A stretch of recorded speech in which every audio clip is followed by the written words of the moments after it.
HAL Laboratory. I'm sure just about everyone has played at least one of their games, and I think it's fair to assume that most people have probably played more than one. This is the developer behind the Adventure of Lolo games on the NES back in the day. They were also associated with the Mother series, everyone's heard of Earthbound, right? And of course they brought us the Smash Brothers games, which has a pretty massive following, to put it lightly. Oh, and they also did another game you might have heard of, Kirby's Adventure. Also Kirby Superstar, and Kirby 64, the Crystal Shards, Kirby and the Amazing Mirror, Kirby Canvas Curse, Kirby Squeak Squad, Kirby Triple Deluxe, Kirby and the Rainbow Curse, Kirby Planet Robobot, and Kirby and the Forgotten Land, and many more.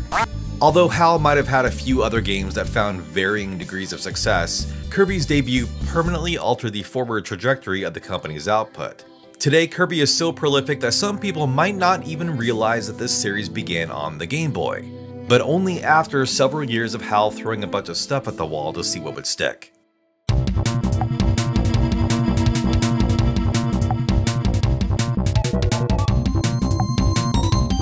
Kirby was created by Masahiro Sakurai, who started working for HAL Laboratory in 1989 shortly after he completed high school. Today he is largely known for being the creator of not just Kirby, but also the extremely popular Smash Brothers franchise, and in smaller circles he is applauded for the criminally underrated Kid Icarus Uprising. Kirby's Dream Land is the first game he is credited for, and he was just 19 years old when he started working on the game.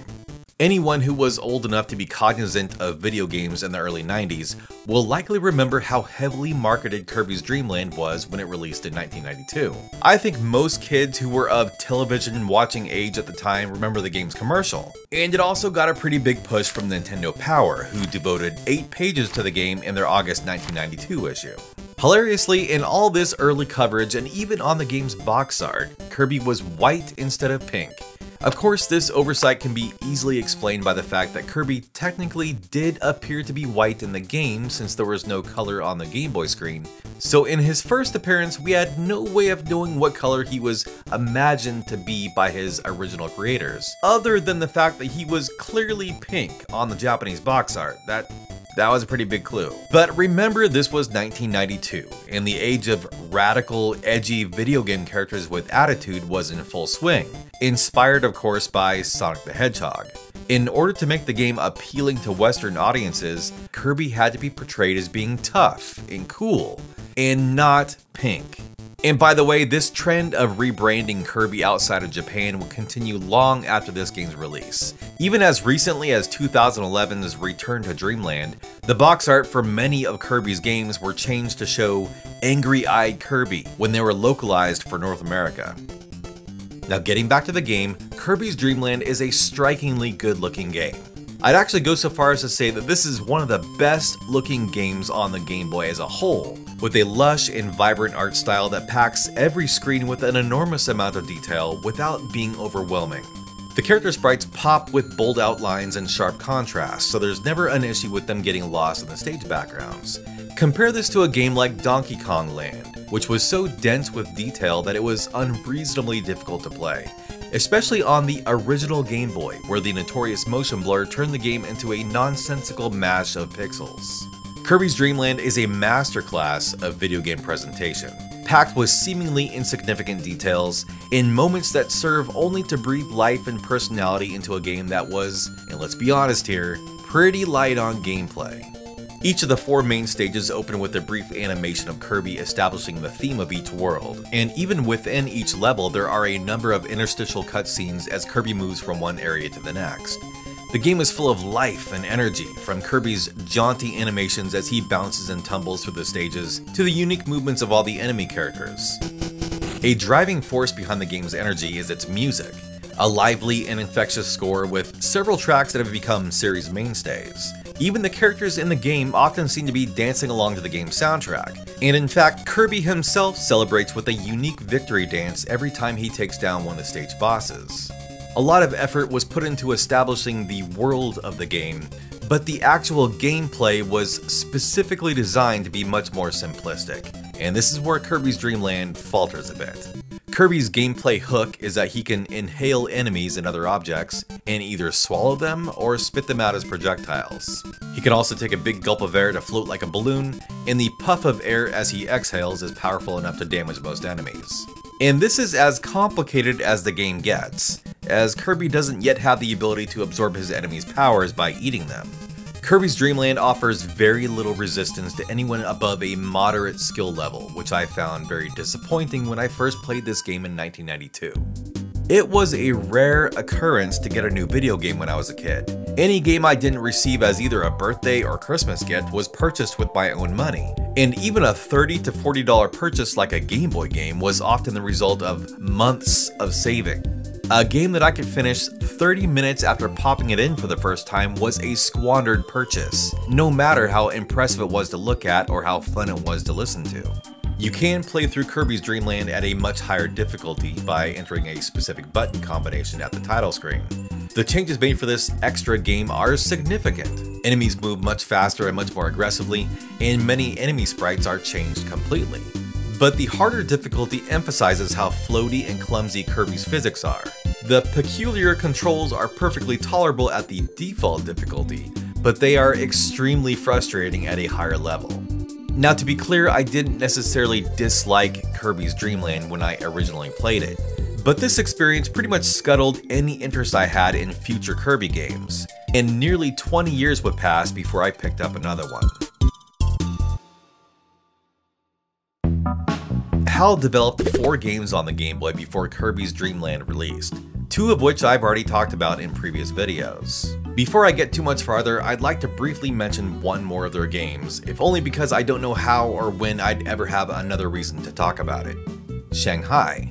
Shanghai is an adaptation of Mahjong Solitaire, a game that, believe it or not, I was massively addicted to when I was a kid. Except back in junior high school, I only knew it as Gun-Shy. Had I known back then that this Game Boy game existed, I almost certainly would have wanted it. Although I probably would have found HAL's version a bit underwhelming compared to the one I was playing on my friend's Macintosh. The only puzzle layout available is the classic turtle formation, and you can choose between the classic Chinese symbols or the boring but more recognizable numerical symbols. You can also choose from a small number of different music tracks to listen to during the game, but a better option is probably to turn the volume all the way down and listen to something else. Now, early in their career, there were basically 2 types of HAL games. There were charismatic and interesting titles like Adventures of Lolo and Revenge of the Gator, which showcased HAL's knack for making games full of creativity, personality, and attention to detail. And then there were the competent but sterile adaptations of existing properties like Joust, Othello, and Millipede, projects they most likely took on just to keep the lights on. Shanghai is definitely one of the latter types of games. Although the classic tile matching gameplay is fun and addictive enough to stand on its own, there's virtually nothing here that would clue you in that this is the same developer who would later bring us the charming and energetic Kirby series. However, there's still one more game I want to talk about, and this game bridges the gap between the old HAL and the HAL we know and love today. Trax, which was released in 1991, and was the last Game Boy game that HAL released before Kirby's Dream Land. Trax is a fun and breezy overhead shooter where you control a cute little tank rolling around on balls. The B button fires the tank's cannon, and the A button rotates your turret clockwise to change the direction of your shots. The bar on the right hand side of the screen is your fuel gauge, but your fuel is only depleted by taking damage from enemies, so this is essentially your life bar. Blowing up supply trucks will either drop gasoline tanks to partially refill your energy gauge, or alternate weapons to replace your tank's stock pea shooter. There are 4 weapon types, and each one is awesome and useful in its own way. The armor-piercing bullets will take out rows of enemies in a single shot, the bomb will explode and deal damage across a wide area, the double shot will simultaneously shoot to the front and the back, and the triple shot will fire 3 bullets in a triangle formation, much like the spread shot in Contra. Taking damage will revert your weapon back to the standard pea shooter. The cute and playful art style and animations give the impression that the action is taking place among a box of toys that have come to life and gone to war in the backyard. The stage bosses in particular really drive home the idea that this is taking place in a child's imagination, like a screen-filling dragon tank with boxing gloves, or a giant mech that chases you all over the screen, occasionally tripping over its own feet. With only 4 levels and a less than moderate degree of difficulty, tracks can be completed pretty quickly and easily. But the action is energetic and keeps you on your toes. Enemy types are varied and employ a variety of different attack patterns, and the game is constantly offering different weapons, resulting in a fun and dynamic experience that mimics the frenetic gameplay of Jackal, even if it never reaches quite that level of challenge. Now, if you get bored with the single-player campaign, Tracks also includes a surprisingly ambitious multiplayer mode for up to 4 players, providing you have the 4-player adapter and 3 friends who also happen to own Tracks. If there are fewer than 4 human players, the computer will control any remaining tanks. There are 12 maps to choose from, and you can handicap any of the 4 opponents by increasing the weight of their tank, which will make them move more slowly. Now, what I think is most impressive about Tracks' multiplayer mode is that it exists at all. Clearly HAL were expecting, or at least hoping, for the game to sell well enough that the effort they put into the multiplayer aspect could be experienced by at least some of the kids who own the game, which might have been a little too optimistic. In reality, Tracks did not get the attention it deserved at the time, getting only a brief mention in Nintendo Power and receiving rather middling scores. And of course, it didn't spawn any sequels either, meaning that Tracks is currently a tragically overlooked game exclusive to the Game Boy. Now, I wasn't able to find any information about who specifically at HAL worked on this game, so it appears that, at least for the time being, Tracks' development team has gone completely uncredited. However, I'm of the opinion that Masahiro Sakurai played a prominent role in the game's development. Not only would Sakurai have been working for HAL at the time of Tracks' development, its art style is suspiciously similar to that of Kirby's Dream Land, and even the effort put into the multiplayer mode seems to come from the same mentality that Sakurai would apply to the Smash Bros. Series and even Kid Icarus Uprising. We likely won't ever have an answer either way, so unless I hear otherwise, I'll categorize this theory as highly likely. It took 3 years for Kirby's Dream Land to receive a sequel. That is to say, it took 3 years for the game that called itself the sequel to come out, because in reality, Kirby's Dream Land 2 was the 5th game that Kirby had starred in since his debut in 1992. However, I didn't play Kirby's Dream Land 2 until 2011, 19 years after I had originally played Kirby's Dream Land.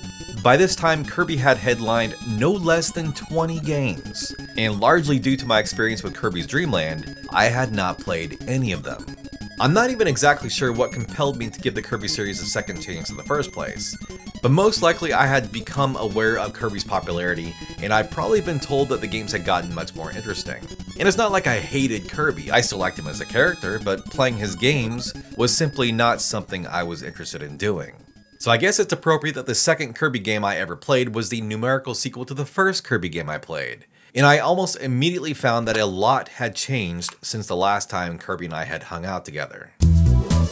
Dream Land 2 is structured much more like Kirby's Adventure on the NES. Kirby travels across 7 worlds, each composed of anywhere between 3 and 7 individual stages, as well as a boss fight. The familiar mechanic of inhaling an enemy is still in place, except this time, swallowing certain enemies will allow Kirby to absorb their powers. For example, swallowing the umbrella enemy will give Kirby an umbrella that he can swap bad guys with, and it also acts like a shield to protect him from attacks from above. Other abilities allow Kirby to shoot electric sparks, throw boomerangs, blow ice breath, turn into a fireball or turn into a rock, or sprout spikes like a sea urchin. Also, Kirby isn't alone this time, he has a few animal friends. At least one of them can be found in most stages, usually guarded by one of the game's many mini-bosses. And once found, they will carry Kirby until they either take too much damage and retire, or until you dismiss them by pressing select. Each of the animals has their own strength that is situationally useful. Rick the hamster can run on ice without slipping, Coo the owl can fly against the wind, and Kine the fish can swim against powerful water currents. What's more is that these characters also are affected by Kirby's copy ability, and this usually has different effects for each animal. For example, the lightning ability will give Rick a sweeping electric attack, Coo will shoot lightning directly below him, and Kine will spit out light bulbs that will light up dark areas and expose hidden doorways. You use these various abilities to find the game's many secret areas, especially the super secret rainbow drop items that are hidden away somewhere in each of the game's 7 worlds. Experimenting with the extensive power-up system is a lot of fun and definitely gives the game a ton of depth, but the process of trying to locate all the secrets in the game does start to slip into the slightly tedious, what the hell does the game want me to do cycle that makes actually completing Kirby games a bit of a grind, as you constantly backtrack to previous areas to collect one power-up after another to try to break through a suspicious set of blocks. And often even having the correct power-up isn't enough. You need the correct animal companion to use it in just the right way, which of course means more backtracking. Locating all the rainbow drops will open up the game's true final boss. Up until this point, the entirety of the game hasn't been especially difficult. Definitely more challenging than the original Kirby's Dream Land, but nowhere close to what I would consider hard. However, all of the challenge in the game is condensed into this single boss fight. No matter how many times I play through this game, I almost always lose a bunch of lives to this guy.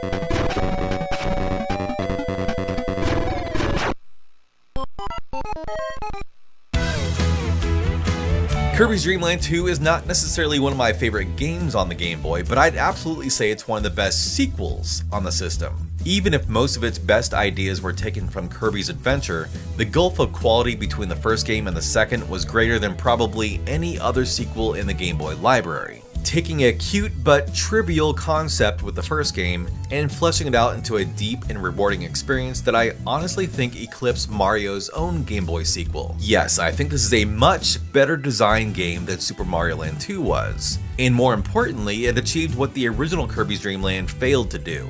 It made me want to play more games in the Kirby series.